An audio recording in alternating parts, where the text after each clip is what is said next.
हाँ जी भाई, सभी को नमस्कार, सभी को राम राम। तो अन अकेडमी की इस डिजिटल दुनिया में आप सभी का हार्दिक स्वागत, आप सभी का हार्दिक अभिनंदन। और मैं अभिषेक खांडल आपका फिर से एक बार हार्दिक अभिनंदन करता हूं, आपका एक बार फिर से स्वागत करता हूं। चलिए तो अपन एक एक पॉइंट पर बात करते हैं और सबसे पहले आगे बढ़ते हैं कि आप लोग सबसे पहले तो अन अकेडमी के इस प्लेटफॉर्म जिसका नाम है आपके लेट्स क्रैक राजस्थान एग्जाम, जो आपकी इतनी मदद कर रहा है पढ़ने में, अगर आपको लगता है कि मदद कर रहा है तो सबसे पहले सब्सक्राइब कर लीजिए। जिन्होंने सब्सक्राइब कर रखा है उन्हें बहुत बहुत धन्यवाद, और जिन्होंने नहीं कर रखा उन्हें तुरंत कर लेना चाहिए। आपके विद्यार्थी जीवन में तो बड़ा काम आने वाला है भैया, ठीक है ना। चलिए तो इधर देख सकते हैं आप लोग राजस्थान जी के, और ये ध्यान रख लेना आप थोड़ा सा कि भैया अगर अपन यहां पर बात करें तो मैं आप लोगों को बता देता हूं, कहीं ना कहीं अपन history, art and culture, polity आप सभी पढ़ रहे हैं। किसके साथ में? अभिषेक खांडल के साथ में पढ़ रहे हैं भैया। चलिए साहब, तो इसके बाद में अपन आगे बढ़ते हैं। तो आगे अपने कौन सी बात निकल करके आती है वो भी आप लोग थोड़ा सा देखिएगा। यहां पर बोले सर कुंभलगढ़ दुर्ग के क्या क्या नाम हो सकते हैं। ये जो कुंभलगढ़ दुर्ग है, इस कुंभलगढ़ दुर्ग को हम और किस किस नाम से जान सकते हैं, तो घबराइए मत। इधर देखो आप लोग तो केवल कि ये जो आपके कुंभलगढ़ दुर्ग है इसके क्या क्या उपनाम है भैया। ये जो आपके कुंभलगढ़ दुर्ग है, इस कुंभलगढ़ दुर्ग के क्या क्या उपनाम हैं, तो उस पर भी थोड़ा सा अपन नजर डालते हैं भाई।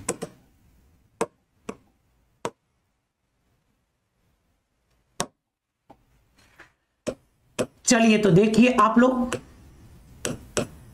ये जो आपका कुंभलगढ़ दुर्ग है, इस कुंभलगढ़ दुर्ग के अपने को क्या क्या उपनाम देखने को मिलेंगे भाई, और किन किन नामों से इसको जाना जा सकता है, तो वो सभी नामों पर आप थोड़ा सा फोकस कीजिएगा भाई।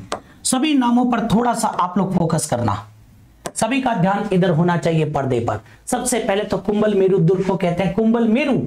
कुंभल मेरू ही कह दो भैया आप इसको। सबसे पहले तो क्या कह सकते हो आप लोग इसको, तो इसको आप कुंभल मेरू कह सकते हो। सबसे पहली बात, इसी को आप लोग कह सकते हो कुंभल मेर। वो तो देखो कुंभल से ही नाम पड़ गया इसका, कुंभल मेरू या कुंभल मेर दोनों ही नाम सही हैं। एक इसको आप लोग कह सकते हो माहौर। ऐसे नाम जब पेपर में आते हैं ना तो हालत खराब कर देते हैं भैया, माहौर। इसी को आप लोग कह सकते हो कमल मीर। ये ध्यान रख लेना, कमल मीर के नाम से भी अपन इसको जानते हैं। जब ऐसे नाम पेपर में आएंगे ना तो हालत हो जाएगी खराब। लेकिन सबसे बढ़िया बात सुनो आप लोग, सबसे बढ़िया बात, इसको क्या कहते हैं,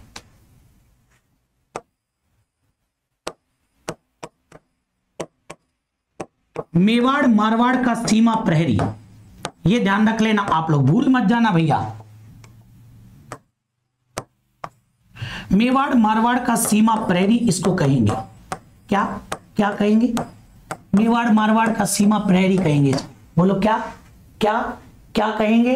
तो ये ध्यान रखना, मेवाड़ मारवाड़ का सीमा प्रहरी इसको कहेंगे। और जब भी मेवाड़ के महाराणा अगर मान लीजिए किसी दुर्ग के अंदर पराजित होंगे या कोई संकट आ जाएगा और उस संकट से और स्थितियां ऐसी बन जाएगी कि दुर्ग छोड़ करके जाना पड़ेगा, तो वो दुर्ग छोड़कर सीधे कहां जाएंगे? वो कुंभलगढ़ जाया करेंगे। क्योंकि ये ध्यान रख लेना आप लोग, इसी को कहते हैं मेवाड़ के महाराणाओं की शरण स्थली।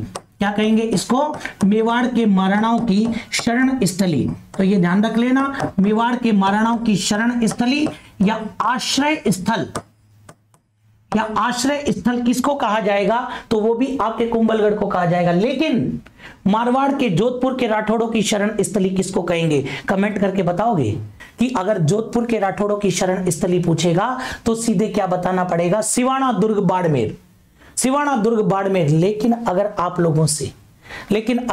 लोगों से ये ध्यान रख लेना अच्छे से, अगर आप लोगों से पूछे मेवाड़ के महाराणाओं की शरण स्थली, तो आपको बताना पड़ेगा कुंभलगढ़। ऐसे ही ध्यान रख लेना, इस कुंभलगढ़ को कहते हैं मारवाड़ की छाती पर उठी तलवार। मारवाड़ की छाती पर उठी तलवार, ध्यान रखना अच्छे से, इसको कहते हैं मारवाड़ की छाती पर उठी तलवार। तो ये सब किसके नाम है भैया? तो ये सब आपके कुंभलगढ़ दुर्ग के नाम है। तो ये आप लोग थोड़ा सा फटाफट से स्क्रीनशॉट ले लीजिए भाई, फटाफट से स्क्रीनशॉट आप लोग ले लीजिए। देखते हैं यहां पर कौन, वेरी गुड, बहुत बढ़िया भाई।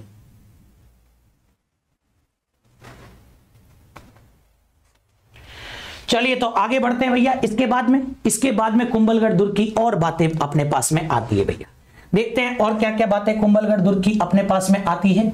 तो ध्यान से सुनना आप लोग, एक एक चीज को यहां सुनिएगा बड़े ध्यान से। कुंभलगढ़ दुर्ग की और क्या क्या बातें अपने पास में आएंगी, चलिए तो देखिए आप यहां पर फटाफट से। इसके निर्माता वगैरह अपने को पता होनी चाहिए भैया। ये जो कुंभलगढ़ दुर्ग है इसका निर्माण कौन करवा रहा है, ये सारी बातें अपने को पता होनी चाहिए भाई, ठीक है ना, नहीं तो इसके बिना तो फिर मतलब ही नहीं है भैया। लेकिन निर्माण से पहले मैं आप लोगों से एक बात पूछना चाहूंगा। अभी अभी मैंने आपको बताया था कि ये जो आपके कुंभलगढ़ दुर्ग है, बिल्कुल बिल्कुल आप देखो, आप इसके बाद में सबसे पहली बात, सबसे पहले तो अपने को ध्यान रखना पड़ेगा इसका निर्माण के बारे में थोड़ा सा ध्यान रखना आप अच्छे से। निर्माण पूछे तो इसका निर्माण जब विजय स्तंभ का समाप्त हुआ था ना तो इसका शुरू हो गया था। जब विजय स्तंभ का निर्माण समाप्त हुआ था ना तो इसका शुरू हो गया था, मतलब कि 1448 के अंदर। लेकिन बनकर के पूरा हुआ था 1458 में, बनकर के पूरा हुआ था 1458 के अंदर। निर्माण किसने करवाया था? महाराणा कुंभा ने करवाया था। निर्माण किसने करवाया था? तो इसका निर्माण आपके महाराणा कुंभा ने करवाया था। तो ये भी आप लोग थोड़ा सा ध्यान रख लो कि इसका निर्माण किसके द्वारा करवाया गया, तो इसका निर्माण महाराणा कुंभा के द्वारा करवाया गया, दैट्स ऑल। लेकिन यहां पहले से दुर्ग बना हुआ था जो खंडर में तब्दील हो चुका था। तो ये अपने को मेन मुद्दे की बात ध्यान रखनी है भैया। सुनो आप लोग, बॉक्स में पैक कर देता हूं, थोड़ा सा आप लोगों को समझ में भी अच्छे से आ जाएगा। सुनना ध्यान से आप लोग यहां पर।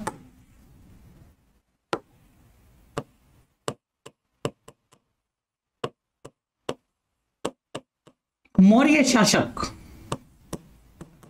जिसका नाम था संप्रति, मौर्य शासक संप्रति द्वारा निर्मित, जो मौर्य शासक संप्रति था उसने यहां पर एक दुर्ग बनवाया था जिसका नाम था मच्छिंद्रगढ़। ये ध्यान रखना, जिसका नाम क्या था आपके? मच्छिंद्रगढ़।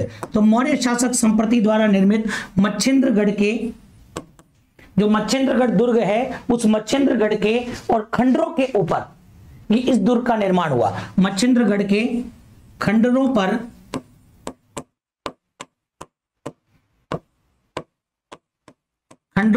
और आपके किसका निर्माण होता है? तो इसके खंडरों पर आपके निर्माण होता है किसका? तो ये आप लोग अच्छे से ध्यान रख लेना, मच्छिंद्रगढ़ के खंडरों पर आपके कुंभलगढ़ का निर्माण हुआ। मतलब कि कुंभलगढ़ से पहले यहां पर कोई दुर्ग था, बिल्कुल था भैया। कुंभलगढ़ से पहले यहां पर एक दुर्ग था जिसका नाम था मच्छिंद्रगढ़, लेकिन वो टूट चुका था, वो खंडर में तब्दील हो चुका था और उसी के ऊपर निर्माण हुआ था आपके क्या? कुंभलगढ़, जो कि किसने करवाया था? जो कि महाराणा कुंभा ने करवाया था। तो ये आप लोग थोड़ा सा ध्यान रख लेना, जो कि किसने करवाया था? जो कि आपके महाराणा कुंभा ने निर्माण करवाया था। तो ये बातें आप थोड़ी सी ध्यान रखो भाई स्पेशली। फिर सुनो इसके बारे में और विशेष बातें। अगर कुंभलगढ़ दुर्ग के बारे में पूछे कि इसका नाम कुंभलगढ़ क्यों पड़ा, तो कुछ लोग कहते हैं महाराणा कुंभा के नाम पर। नहीं भैया, तो ये ध्यान रख लेना, महाराणा कुंभा की एक रानी थी, महाराणा कुंभा की एक रानी थी जिसका नाम था कुंभल देवी। तो ये ध्यान रखना, रानी जो थी कुंभल देवी, उस रानी कुंभल देवी के नाम पर, रानी कुंभल देवी के नाम पर, और इसका नाम क्या पड़ा? तो इसका नाम कुंभलगढ़ पड़ा। रानी कुंभल देवी के नाम पर कुंभलगढ़ नाम रखा गया। तो ये भी आप लोग थोड़ा सा ध्यान रखिएगा। लेकिन अगर आप लोगों से पूछे कि ये जो कुंभलगढ़ दुर्ग है, अगर आप लोगों से पूछ ले एग्जाम के अंदर कि ये जो कुंभलगढ़ दुर्ग है इसका वास्तुकार कौन भैया, तो आप लोगों का उत्तर क्या आएगा? फटाफट से बताएंगे आप लोग कि इस कुंभलगढ़ दुर्ग का वास्तुकार कौन था? तो इसका वास्तुकार था मंडन। हाँ जी, तो ये ध्यान रख लेना, इसका वास्तुकार अगर आपसे पूछे तो आपका उत्तर हो जाएगा मंडन, जो कि कुंभा का दरबारी विद्वान भी था भैया। कुंभा का दरबारी वास्तुकार भी था जिसका नाम था मंडन। और ये मंडन कहां का था? ये मंडन गुजरात का था। हो सकता है आप लोगों से एग्जाम के अंदर पूछ ले कि ये जो मंडन है, इस मंडन की छतरी कहां पर है? तो इस मंडन की छतरी आपके शिप्रा नदी के किनारे है।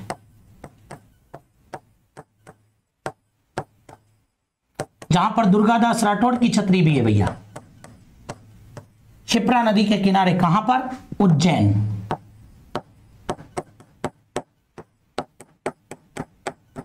और इसी मंडन ने आपके कुंभलगढ़ दुर्ग का नक्शा बनाया था पूरा, उसी के देखरेख में इसका निर्माण हुआ था। अगली बात समझ में? चलिए साहब। और गौरीशंकर ओझा तो इतना तक कहते हैं, गौरीशंकर ओझा ये कहते हैं कि जब इस दुर्ग का निर्माण हुआ तो इस दुर्ग का निर्माण पूरा हो जाने पर महाराणा कुंभा ने सिक्के जारी किए और उनके ऊपर कुंभलगढ़ लिखवाया। ऐसा गौरीशंकर हीराचंद ओझा कहते हैं कि जब इस दुर्ग का निर्माण हुआ तो महाराणा कुंभा ने सिक्के जारी किए और उन सिक्कों के ऊपर क्या लिखवाया? कुंभलगढ़ लिखवाया। तो ये बातें भी आप थोड़ी सी ध्यान रख लेना भैया, फटाफट से क्लियर कीजिए भाई, फटाफट से क्लियर कीजिए, ठीक है। चलिए साहब आगे बढ़ते हैं। इसके बाद में तो आप में से जो भी विद्यार्थी, ठीक है ना, आप में से जो भी विद्यार्थी और जुड़ना चाहे वो जुड़ सकते हैं भैया, चाहे तो भैया ये तो क्वेश्चन है, इन्हीं को अच्छे तरह से तैयार करने के लिए आप प्लस के ऊपर भी जुड़ सकते हो, ठीक है, जहां पर अभी आरएस का बैच चल रहा है भैया, ठीक है ना। और सबसे बड़ा विशेषकर सेकंड ग्रेड वालों के लिए तो विशेषकर ध्यान रखना, सेकंड ग्रेड वालों के लिए अभी कई विद्यार्थियों ने ज्वाइन किया, बहुत धन्यवाद के पात्र हैं। अच्छे से पढ़ाई करो, उसके साथ में ये टेस्ट सीरीज आरएस की आप लोग दे सकते हो।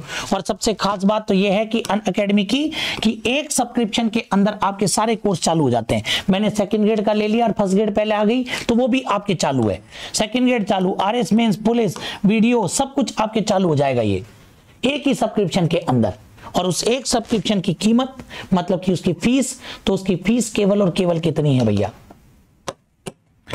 7,000 या 8,400। लेकिन उसमें भी 10% का डिस्काउंट है अगर आप कोड लगाते हैं SCAS10, मतलब साल भर पढ़ने के लिए, वो भी घर बैठे पढ़ने के लिए, वो भी घर बैठे पढ़ने के लिए हमने कितने सौ रुपए दिए? 6,300।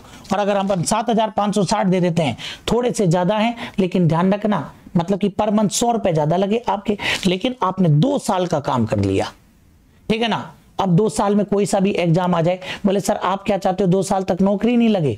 भैया मैं तो चाहता हूं कि अभी मान लो वीडियो में सेलेक्ट हो जाओ तो आरएस की तैयारी कर लेना, तो उससे आपको कोई नुकसान नहीं है भैया। चाहो तो कॉम्बो सब्सक्रिप्शन भी ले सकते हो। और लीजिए भैया, आज अपन इतनी बात करेंगे तो आज अपनी क्लास को यहीं समाप्त करते हैं, ठीक है। चलिए साहब, तो आज अपन अपनी क्लास को यहीं समाप्त करते हैं, फिर मुलाकात होगी अपनी। तो आज के लिए आप सभी को बहुत बहुत धन्यवाद सभी को।